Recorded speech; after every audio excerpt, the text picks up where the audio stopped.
هنر زنان و مردان بلوچ، راهی برای گذران زندگی. هنر نشان دهنده فرهنگ، ارزش، عقاید و تفکرات یک جامعه است. مردمان هر سرزمینی با امکانات طبیعی اطراف خود و هنرشان توانستند وسایل و اسبابی بسازند که در زندگی از آنها بهره بگیرند. بلوچستان با داشتن تنوع خاک و آب و هوا مجموعه‌ای 4 فصل را دارد و انواع مختلفی از گیاهان اهلی و وحشی در آن یافت می‌شود.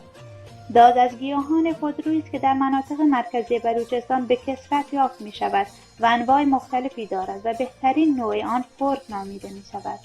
فرک در حصیربافی، ساخت ریسمان و طناب، پروان، سواس، سند، سبد و زنبیل، سفره‌های بلوچی، جانماز، اسباب‌بازی و غیره کاربرد دارد.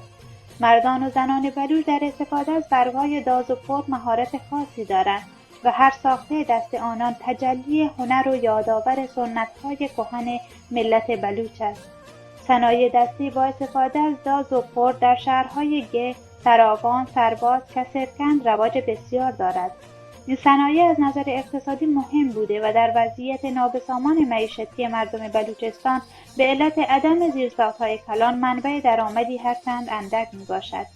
این صنعت توجه گردشگران را هم جذب کرده و باعث رونق گردشگری در بلوچستان شده است.